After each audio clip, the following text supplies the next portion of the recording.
So with that, Adam is here to talk about all things taxes, and I will turn it over to him. Thanks, Jen. Good morning, everyone. Thanks for spending some time today to hear a refresher of all things taxes. Just some background about myself. I'm with the law firm of Ansel Glink. I've been with them for about 22 years, and I have been working on public finance throughout my entire tenure with the firm.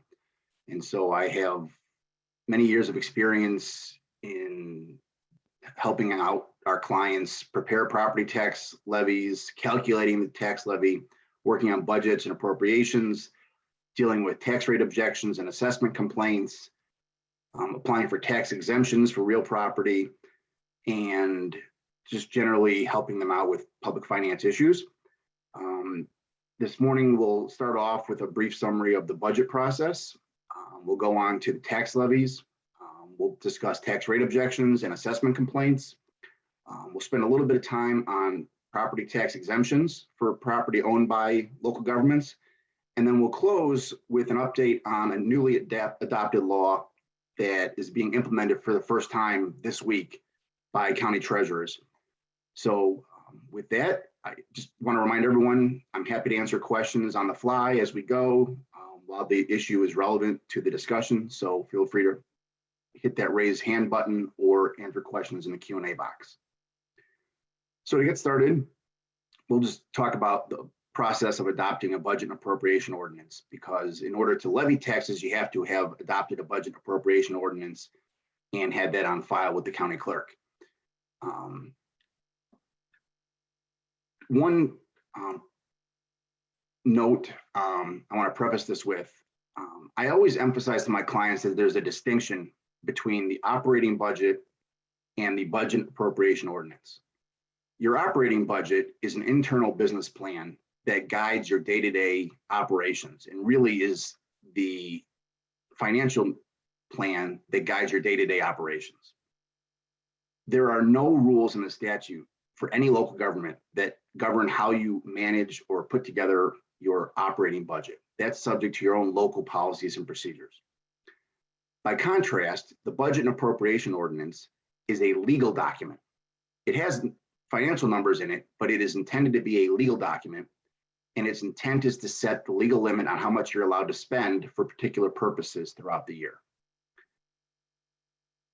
And so when you're preparing your internal operating budget, your goal should be to be as accurate as possible with your estimates so that your business plan is reliable and something that you can rely upon during the course of the year to make sure you're not going to run a deficit. By contrast, the appropriation ordinance can be a little fatter, if you will. It can include more contingencies. It can include more buffer in order to give you the flexibility to ensure that you're not going to spend more than you're allowed to. The rules for amending the budget really encourage you to be expansive in the appropriation ordinance, because if an item is not described categorically within the appropriation ordinance, you can't spend for that purpose. And so again, preparing your budget appropriation ordinance, the legal document, make sure you add a buffer above what you plan on actually spending above your internal operating budget. And with that, we'll just go into the process. I think for all local governments, you know that you have to prepare a tentative budget and have that on file in advance of the governing board taking any action on it. Generally, the tentative ordinance has to be on file and available for public review and inspection for at least a month before you take any action on it.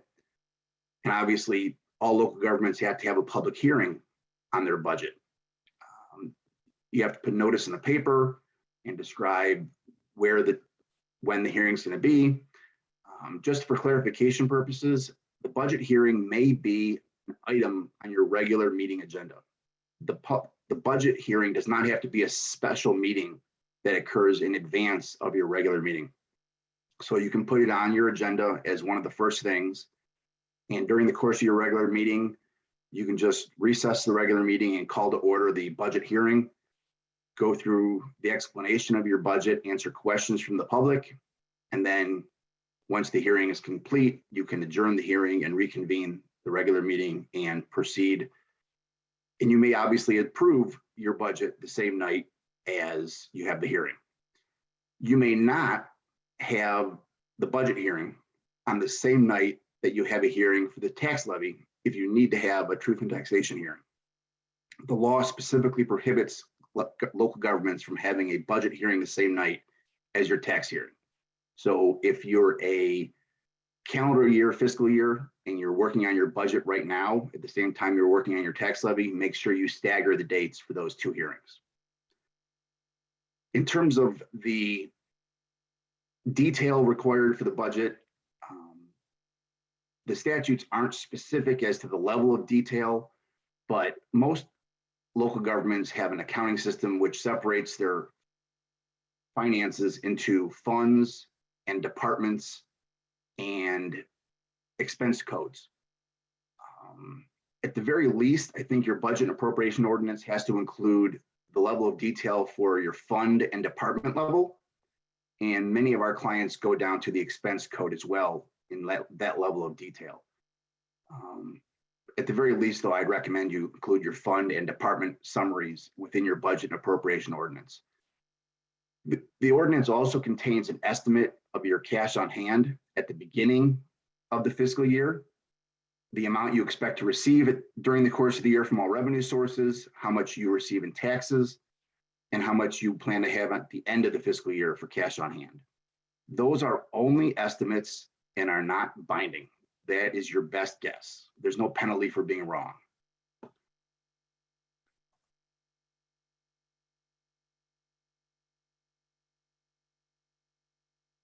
There's a question here, but I think that's for the tax levy. That's probably for later in the presentation. Sorry. So obviously, once you approve your budget and appropriation ordinance, you have to file it with the county clerk. For all local governments, except for a subset of municipalities, you have to approve your budget and appropriation ordinance by the end of the first quarter of your fiscal year. There are some municipalities which have adopted the budget system of finance, and for those municipalities, you have to adopt your budget before the beginning of the fiscal year. I won't go into any detail in this forum as to differences between the budget system and the appropriation system, except to note that there's a difference in those deadlines. So that's sort of a quick summary on budgets. If there are no questions about budgets specifically, I will move on to the tax levy section of our presentation. All right, good. All right, tax levies. First, I'll discuss the tax levy adoption process, and then we'll get into some math. The beginning of the tax levy process begins with complying with the Truth in Taxation Act. The Truth in Taxation Act applies to all local governments throughout the state. It does not matter whether you're in a tax cap county or not. It doesn't matter whether you're home rule or not. It applies to every taxing body in the state. And the process begins by establishing an estimate of levy. The statute says that you no later than 20 days before you take final action on your tax levy ordinance, the governing board has to establish an estimate of levy. It does not say how you establish an estimate of levy. And so there's some flexibility you have from making it a report to the board and having it reflected in the minutes of a meeting. Some of our clients adopt a resolution to formally establish an estimate of levy. It is important to note that the estimate of levy is an aggregate amount that will be collected for all of your corporate and special purpose taxes. It does not have to be itemized by fund at this time. It's just looking at the total amount of money you collect for, again, corporate and special purpose taxes. At this time, you don't have to consider your debt service levy. And under the Truth in Taxation law, when you determine whether you're going to need a hearing, you also don't consider whether or not your debt service levies are increasing or decreasing. Once you've established your estimate of levy, you compare your proposed levy to last year's extension to determine whether or not your proposed levy will result in an increase of more than 5% over the preceding year's extension. For only those taxes that are for corporate and special purposes. So those are all of the taxes that are included in your aggregate extension, as well as any other non-capped funds other than debt service. Once more, the bond levies are not included for this comparison. If your comparison shows you're going to increase by more than 5%, you have to schedule a hearing and post notice in the paper between 7 and 14 days in advance of the hearing. It has to be between 7 and 14 days. And the form of the notice is also set by statute.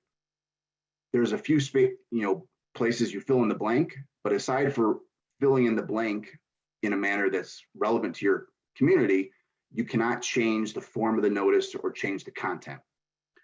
There are some of our clients in the past who felt like they needed to explain the disclosures in that notice, and so they've posted a companion notice on the side or adjacent to that, but you cannot change the specific form of the notice under the truth and taxation law. The night you schedule your hearing, once again, it can be part of your regular agenda, like I described with the budget hearing. And once you've completed your hearing, you can approve the budget, you can approve your tax levy the same night you have the hearing.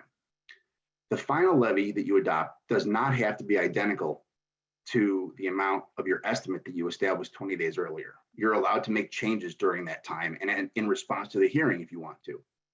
You just have to make sure that you comply with the Truth and Taxation Act process to adopt your levy.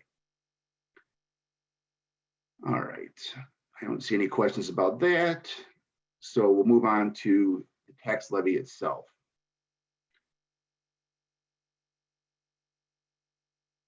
Here's one that's related to truth and taxation. The question is, if we did a pension obligation bond and pledged the levy, is that new debt service line excluded from the public hearing calculation, or because it would have otherwise been included in the police and fire pension line items, it should be included? That is a debt service levy. And because it's a debt service levy and those taxes are pledged to pay off bonds, that would not be included in the calculation unless your bond pledged the revenue from extending your police and fire pension taxes. So there's two ways that bond could be issued. One could be a general obligation bond where you're just pledging any available revenue source, or you're pledging a new ad valorem tax, which has never been levied before. And depending on what type of government you are, you may or may not have the authority to issue that type of bond to raise new taxes that weren't collected before. But if you're home rule and you don't have to go to referendum to approve that, you can issue a pension obligation bond that results in the collection of just debt service taxes. By comparison, you can also issue a pension obligation bond where you're pledging the future revenue from your pension tax, the police pension tax or the fire pension tax. If you're collecting the police pension tax and fire pension tax and paying it to the bondholders, that type of levy would be included in the comparison for truth and taxation purposes. All right, thanks for that question. I think most of everyone who's participating is probably in a county that's subject to the tax cap. There are 40 counties in the state and a great majority of the population in the state, which is subject to the tax cap. And so we're going to focus on that. Frankly, the manner of calculating your taxes, if you're not in a tax cap county, is much simpler. You're allowed to add new taxes at will, subject only to political blowback. And the manner of calculating how much you're going to collect is simply a matter of multiplying the total EAV in your community by the total tax rate that you're looking to collect for each type of tax you're collecting. So we're going to talk about the tax cap instead because it's a little bit more complicated. There are a number of definitions that are important to be aware of in the tax cap. First one is the aggregate extension. The aggregate extension is the amount of money that is collected for all of the taxes that are subject to the tax cap. And those are, generally speaking, taxes for corporate purposes, for IMRF, for pension purposes, for tort liability, for audit, any of your general operating expenses. The types of taxes which are excluded from the aggregate extension include the tax for handicap recreation, taxes for bonds, taxes for special service areas. But by and large, most of your taxes that are designed to support operating expenses are going to be subject to the aggregate extension or subject to the tax cap and included in the aggregate extension. The next definition is called the extension limitation. Everyone, I think, has heard of the rule that under the tax cap, your taxes are not supposed to go up by an amount more than the percentage change in the CPI or 5%, whichever is less. The extension limitation is defined as the percentage change in the CPI or 5%, whichever is less. So that's the statutory term for that phrase, the extension limitation. And the last term to know under the tax cap is the limiting rate. The limiting rate is the tax cap. That represents the rate of taxes above which you're not allowed to exceed for your tax levy. Because most of us don't have perfect information at the time we adopt our tax levy, because we don't have the final assessed values that apply to our district. It is important to understand how to estimate your limiting rate so that you have some idea about how much to ask for in your tax levy. In order to figure out what you're allowed to collect under the limiting rate, there's a statutory formula that we use, and that's done by looking at last year's aggregate extension and multiplying it by 1 plus the extension limitation. So this year, the CPI percentage change is 1.4%. So you would take the extension limitation and multiply it by 1.014. And that will be the numerator in the limiting rate calculation. The denominator is the current EAV less the value of new construction, less the value of any property that was annexed during the course of the year, less the value of any recovered TIF increment. And you would add back in the value of any property which might have been disconnected from your district. So that adjusted EAV is the denominator of your limiting rate calculation.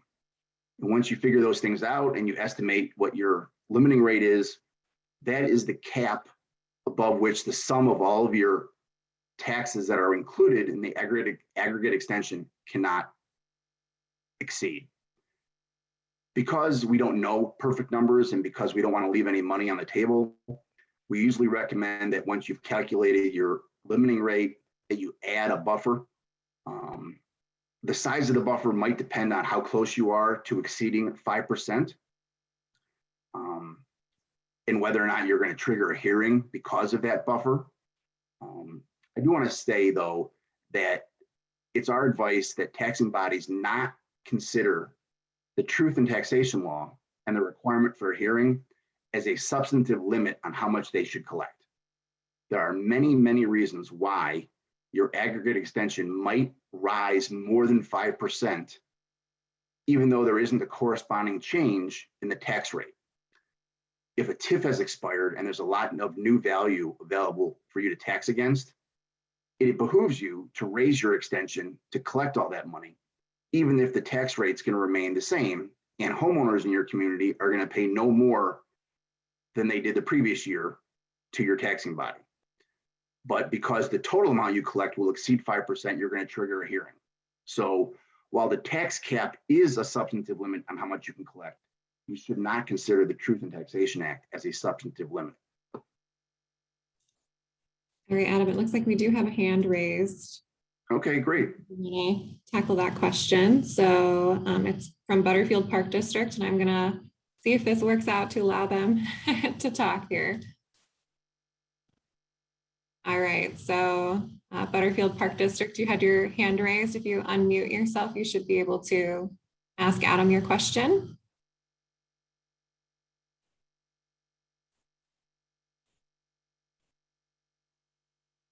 Oh, going once. Still muted. Yeah, you're still muted over there.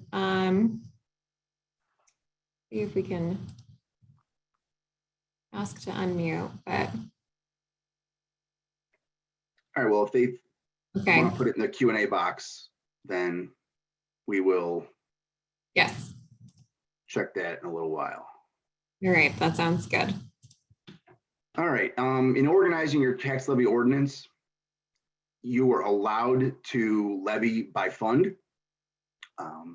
Many of our clients will include the same level of detail in their levy ordinance as they do in their budget and appropriation ordinance. It is not required for you to be that detailed. The minimum level of specificity for the tax levy ordinance is by fund or by the tax type that you're collecting. It's advisable to include a reference to the statute that you're relying upon when you are describing each type of tax, just to avoid any confusion. I also want to explain that when you're putting together your tax levy ordinance, I've seen some ordinances that include a recitation of how much they're expecting to collect for their debt service levies. That is absolutely not necessary. When you issue a bond, which is secured by the payment of property taxes, the ordinance that issued the bond will contain the tax levy for the entire term of that bond, and that those taxes will automatically be extended by the county clerk unless they're abated. And so we advise against including a description of debt service levies in the regular tax levy ordinance. Those taxes go in to the tax bill automatically, and you don't have to do anything unless you want to reduce them. All right, I think there's a question. Yeah, it looks like we do have a question. For the special recreation levy, can we use any portion of the levy for capital improvements, or can it only be used for recreation programming and administration? We believe that it can be used for capital purposes. Depending on the SRA that you're a member of, there might be certain procedures you have to follow in order to get approval to use it for capital purposes. There are some SRAs that would have you collect the money and turn it over to the SRA in order to have the SRA board bless it to be used for capital purposes, because there's a philosophy that gives it more of an imprimatur and helps secure it against a tax rate objection, because the money has flowed through the SRA. We don't know if that's necessary. There has not been a reported case involving a challenge to the use of the SRA money for capital purposes, regardless of how it works in your local SRA. But we believe it's acceptable to use it for capital purposes, provided that you have a transition plan that justifies the accumulation of money for that purpose and spending it for those reasons. All right, so just to stay on track, let's talk about tax rate objections. That question was actually a good transition, because the way that someone would challenge how you spend the tax money you collect is through a tax rate objection. Most everyone in the Collier counties has received a tax rate objection at one time or another. The most common one is where they accuse the taxing body of having an excess accumulation of money. That means that for a particular type of tax, the amount of money available to be spent for that purpose is more than 2.5 times the average amount spent for that purpose over a rolling 3-year average. So take, for example, a park district that levies for audit purposes. If the fund balance at the beginning of the fiscal year for the audit fund added together with the amount of money you collected for audit taxes adds together to an amount which is more than 2.5 times your average audit expense, the courts say that you're abusing your authority to tax and you're accumulating too much money. And so they will approve a refund of the amount that exceeds that 2.5 times rule of thumb. Except for townships, there is no statute which specifies that 2.5 times rule. That's simply a creation of the judiciary.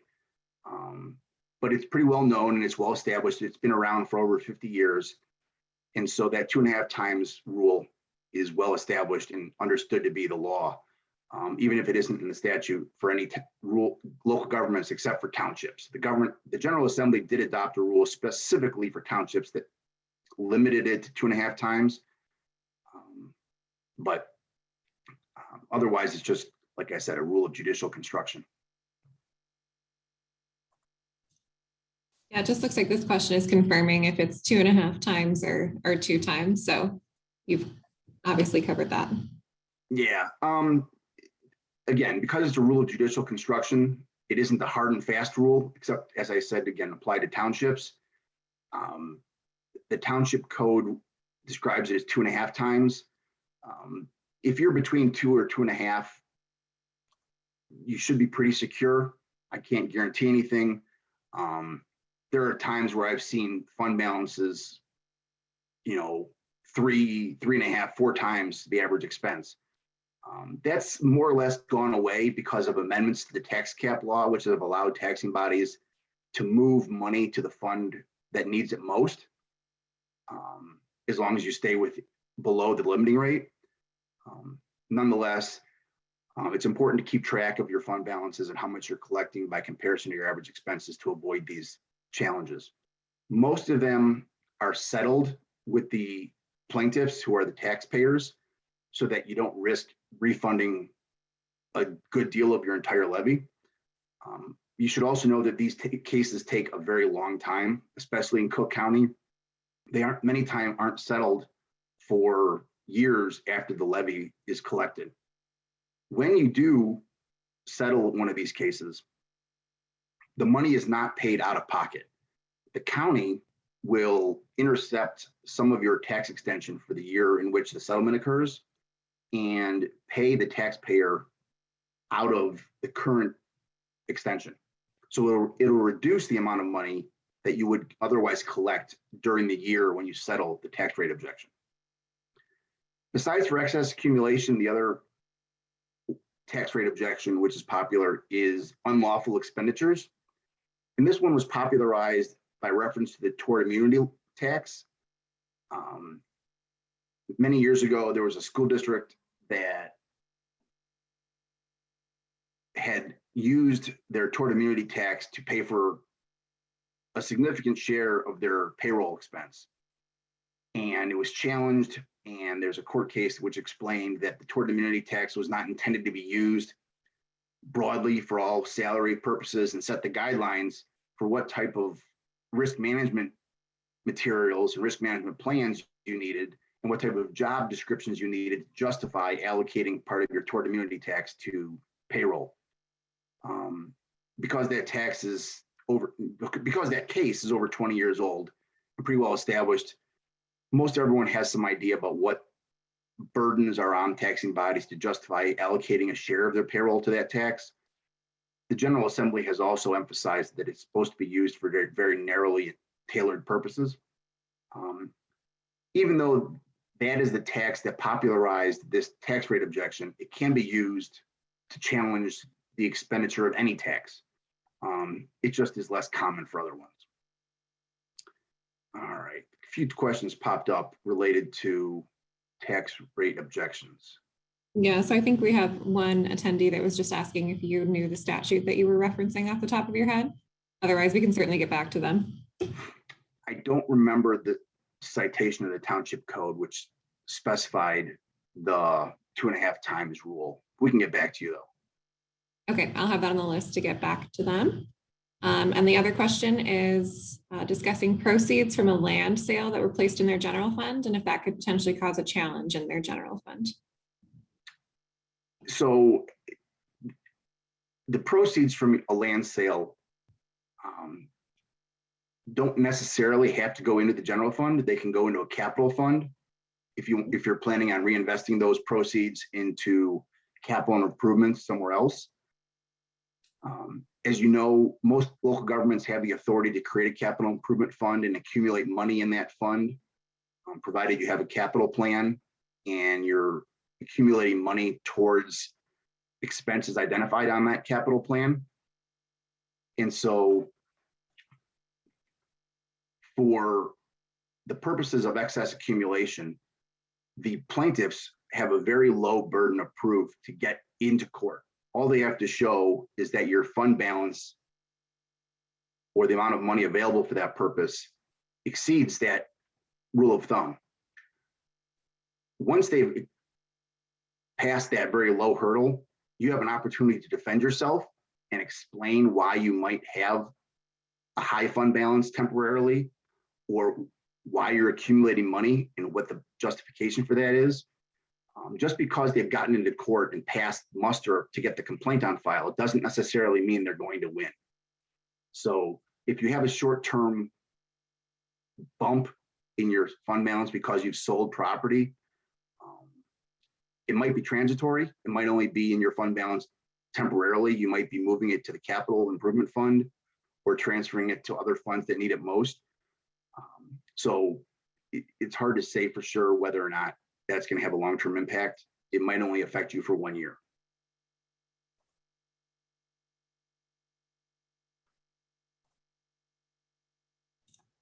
Yeah, I think that's it. I do want to emphasize again, just because you receive these objections doesn't mean you're necessarily going to lose. The burden of proof on the plaintiff to get into court is low. They don't have to do much analysis.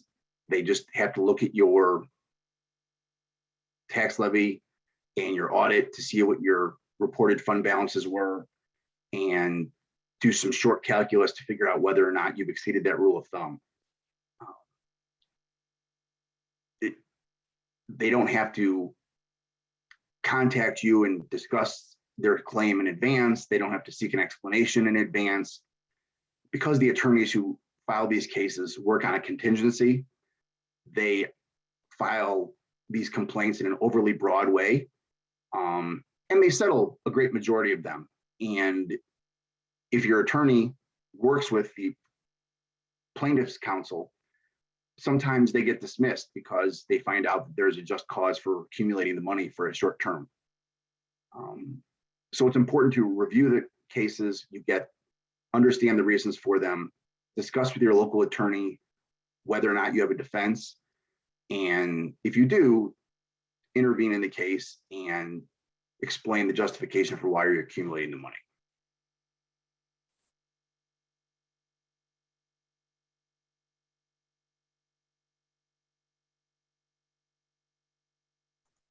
All right, there was just some comments. All right. So that's tax rate objections. We'll next talk about assessment complaints or tax objections regarding the value of property. The statute, the property tax code, says anytime a taxpayer wants to reduce the assessed value of their property by $100,000 or more, the county is required to notify all affected taxing bodies. And so during the course of the year, many times you'll get an email or snail mail from the chief county assessment officer or from the board of review giving you a litany of complaints that have been received from property tax owners or property owners saying that they believe the assessor has overvalued their property and it should be reduced. There's a number of reasons why they might be able to reduce the assessed value. They could say that it just is exceeding the fair market value, and they can present an appraisal to justify their estimate. But there are other ways to appraise the value of property that don't rely on an appraisal. They might say the property is income property or income producing property, and that the value is inherently tied to the income it can produce. When a property owner challenges the assessed value on the basis of the income it produces, that is a challenge which is more difficult for local taxing bodies to contest because it's hard to get independent evidence that is contrary to the owner's assertions. By contrast, if the owner is challenging their value on the basis of fair market value. That information is publicly available and is easy to collect and to challenge. But the first question really should be whether or not it's worth your time to intervene and challenge these assessment complaints. Depending on your tax rate, a reduction of assessed value from an individual property of $100,000 might account for only, $50 or $75 in lost revenue if the owner is completely successful. For tax assessment complaints, the amount of the impact on your taxing body is directly correlated to your tax rate. And because schools generally represent the highest tax rate in every community, they're the ones who most actively follow these assessment complaints and determine whether or not they want to intervene and participate in these proceedings to justify what the assessor claims the assessed value is and to fight the proposed reduction by the owner. However, it is worth reviewing them on a case-by-case basis and determining whether or not the potential impact on your taxing district is enough to warrant cooperating with other taxing bodies and the assessor to defend the value. Depending on what year the assessment complaint challenges, there could be multiple years affected by the decision. Because if the assessment complaint challenges the value following a triennial or quadrennial reassessment, the result of the assessment complaint process could stay with that property for multiple years. So after you've determined what the potential impact is on your taxing body and compared it to what the cost might be to intervene, you can decide whether or not to sit on the sidelines and watch or to cooperate with other local taxing bodies and the assessor to help defend the case.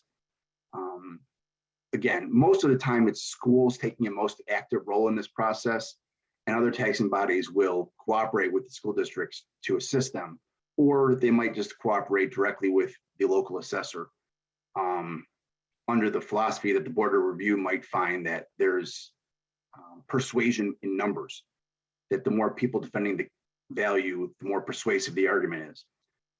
That's really more of a political argument than a legal argument. I can't comment on whether it's effective or not, but there are some people who believe that the more people lined up behind it, the greater the argument is.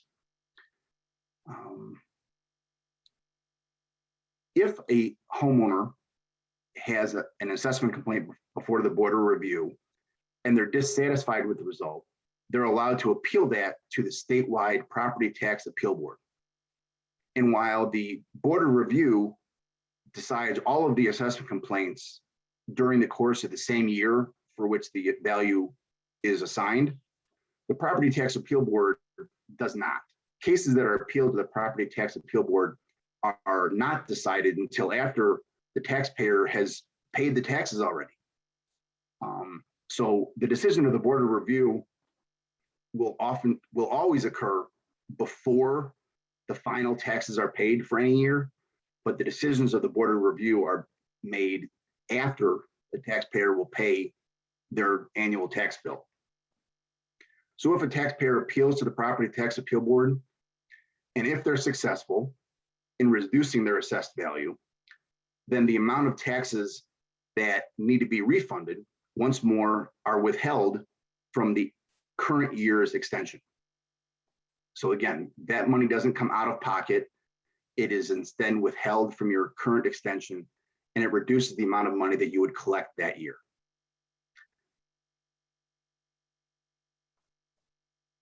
All right. Just checking the chat to make sure there are no questions. Anyone have any questions about tax rate objections or assessment complaints or the Property Tax Appeal Board? So far, so good. Excellent. Much like tax rate objections, which take multiple years to resolve, Property Tax Appeal Board cases might not be resolved for 2 or 3 years after the year for which taxes are paid.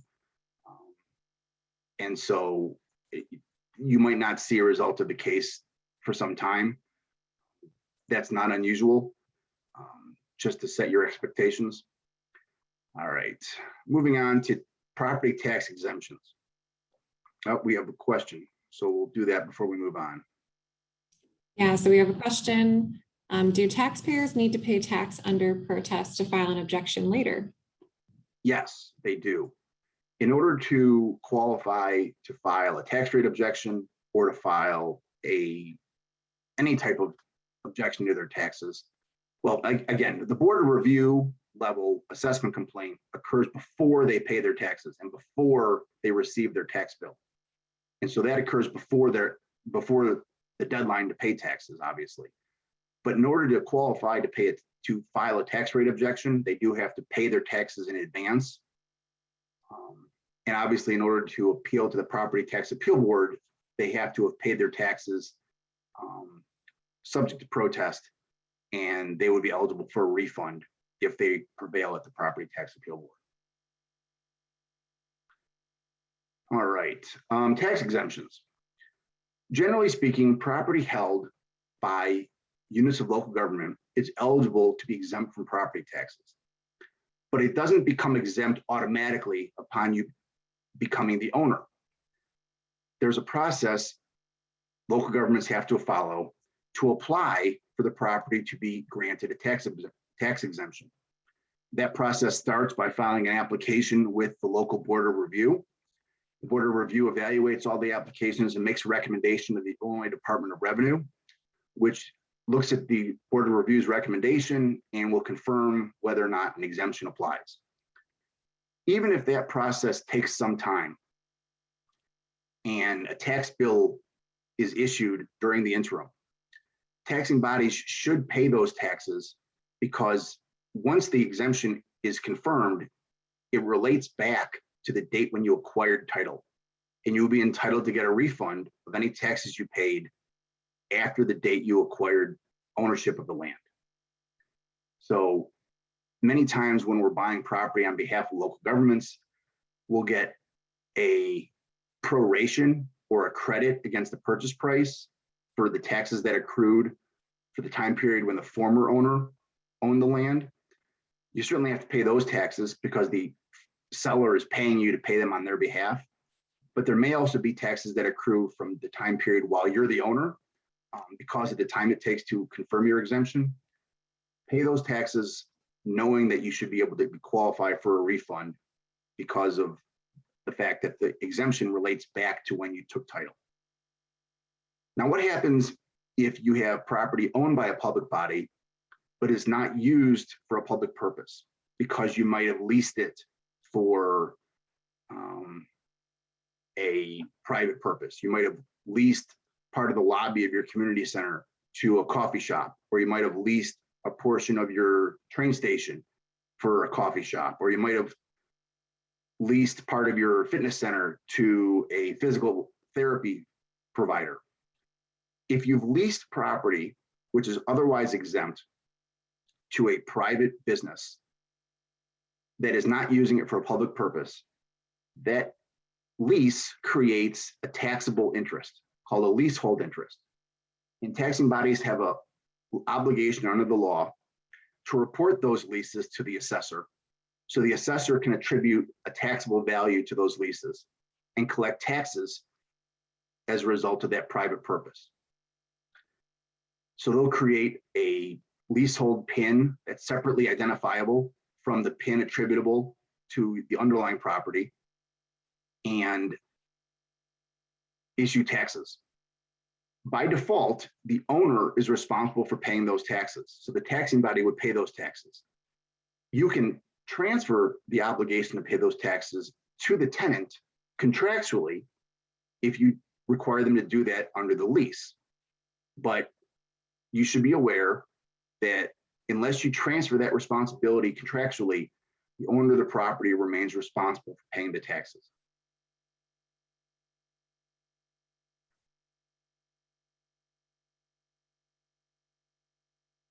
All right.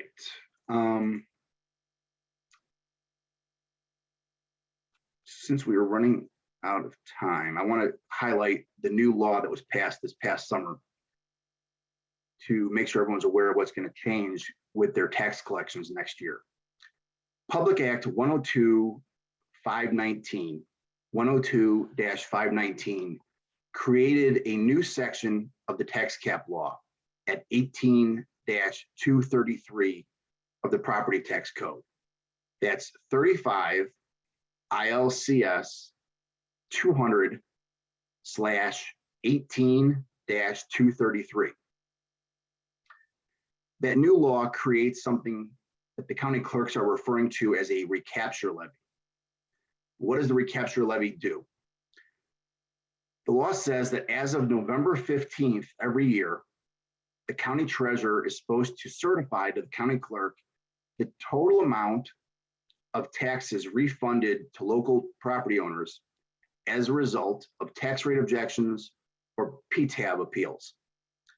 You remember earlier I said that because tax rate objections and PTAB appeals occur after you've paid your taxes, a prevailing party is entitled to get a refund that's paid for by the county clerk or the county treasurer intercepting the current extension.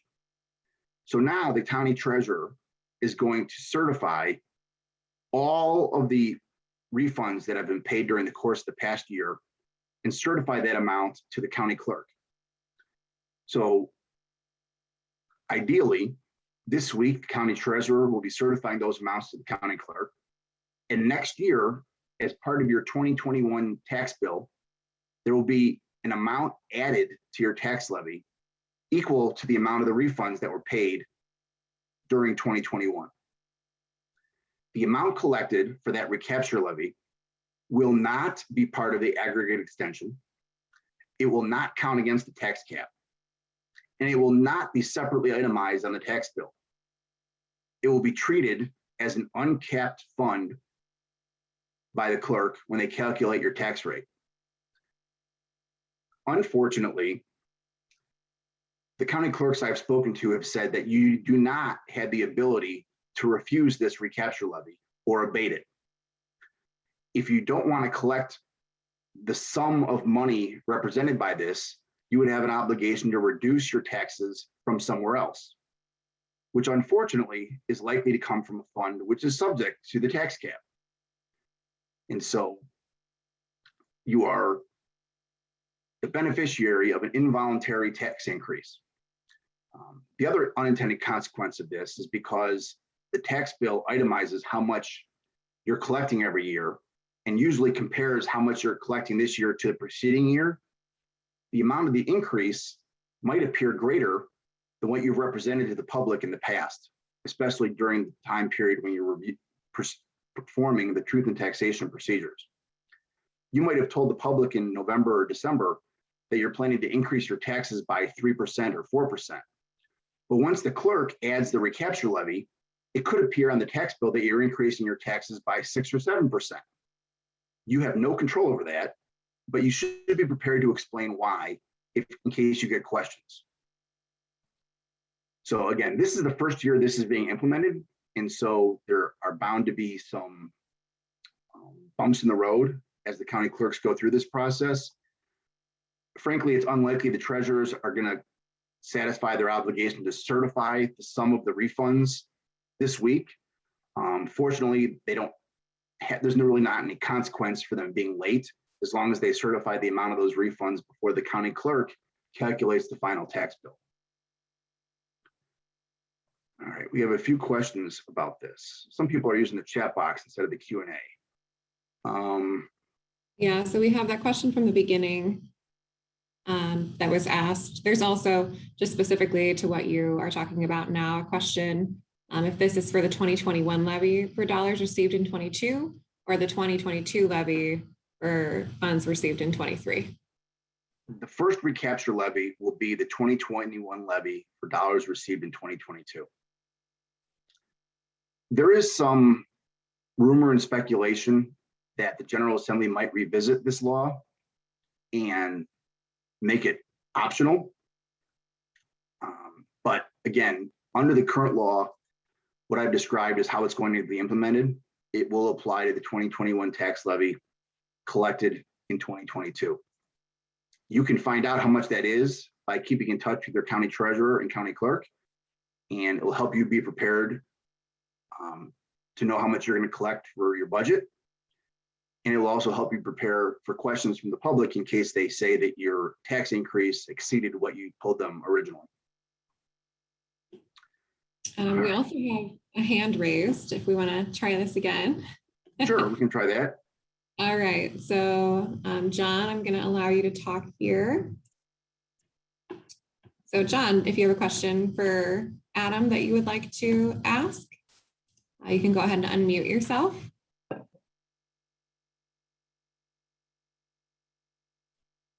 Hopefully this wasn't another accidental hand raise. Can you let them unmute as a moderator? I have a button that says ask to unmute, but that's about all I could do on my end. So, all right, John, sorry. If you have a question, if you could just go ahead and ask that in the Q&A box. Thank you. We have a follow-up for that last question you just answered as well, Adam. So do we need to change our 2021 levy to include this amount or keep our levy not including the recapture? Your regular tax levy ordinance does not need to include the recapture. You do not have to ask for this. This happens automatically. There are some taxing districts that might be concerned that the amount they collect will be a lot higher than they want to collect. If they want to balance the increase resulting from the recapture levy, they can voluntarily reduce their regular tax levy. But again, most of the time that reduction will affect their aggregate extension, and that'll have a cascading effect in the future on how much you're allowed to collect under the tax cap in future years. Nonetheless, that's something you can do. You can reduce your regular tax levy in anticipation of that recapture levy boosting that back up. Again, the philosophy here is that you are legally allowed to collect those taxes in the first place, and the refunds to the taxpayers result from errors that were out of your control most of the time. And as a result, this law is designed to allow you to capture all the money that you're entitled to and reallocates it across the rest of the tax base in a way that would have occurred had the value of the properties been assigned correctly in the first place. Again, it defers the collection for a year, but the philosophy is that it makes you whole in the long run. All right, there was one other question in the chat box I'll try and address. The question is, there was a levy issue in one county where they applied the incorrect amount to the special recreation fund. The fix will be the county applying a prior year adjustment. The question is, are you familiar with how this will appear on the tax bill? We have inquired with the county. Their response was they're working with the vendor on design layout of the tax bill. Well, I'll tell you that the prior year adjustment being used to create the recapture levy is simply going to be included in the line item that appears on the tax bill for each taxing body. So there's not going to be a separate line item for the prior year adjustment that represents the recapture levy. As a result of that, it's likely that the fix that the county is going to do in your case will just be lumped in to your regular tax levy on next year's tax bill. I know in your case, Rich, the county clerk sent a letter out to taxpayers to explain the error and to help them expect a prior year adjustment. But that's something that you should keep on hand and have available to answer questions from taxpayers, because it's unlikely to be a separate line item on the tax bill. There's only so much real estate on the paper they print the tax bills on, and so they don't have a lot of room to add extra lines. Okay, and then it looks like there is another question in the Q&A. Does the loss in collection go away? No, the loss in costs addition does not go away. That is not attributable only to refunds from tax rate objections and assessment complaints. That also is attributable to underpayments as well.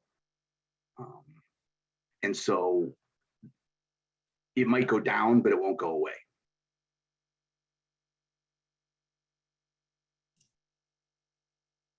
Okay, it looks like that's all the questions that we have. I'm happy to, I've gone through all my material. If anyone has any general questions about tax levies or the process of approving the tax levy or any of the material I covered this morning, I'm happy to answer any questions from the floor. Yes, and yeah, I know there was a concern of not having any mute options in the chat function. Once I, on my end, see a hand raised, I can allow you to talk, and then that should populate that unmute option if you are wanting to ask a question out loud. And then I know we will get back to anyone who would like to know about the statute that was specific. And I did also put in the chat box, there is a podcast or quorum forum that Adam put on with Ansel Glink on this topic as well. So there's more information there if anyone would like to follow up with that. Yeah, thanks, Jen. Our firm puts out a monthly podcast called Quorum Forum, which addresses timely and relevant topics. And this month's Quorum Forum podcast is about taxes and covers all the issues I discussed this morning, but you get the benefit of listening to other attorneys besides me describe some of these things. But every month you can subscribe to Quorum Forum and listen to issues that are relevant to local government. We also have a daily blog called Municipal Minute. You can come see that from our website or municipalminute.anselglink.com and subscribe to that for free as well. Awesome. Well, I think if there's no other questions, we're just about out of time. So I do want to thank you, Adam, for joining us. It's always a pleasure collaborating on these with you and your firm, and we appreciate all of the information for our clients. For anyone out there, the recording will be available on the website shortly after. And if you have any questions, feel free to reach out to either me or Adam. Thanks, everyone. Thanks, Jen. All right. Hope everyone has a wonderful week. Thank you.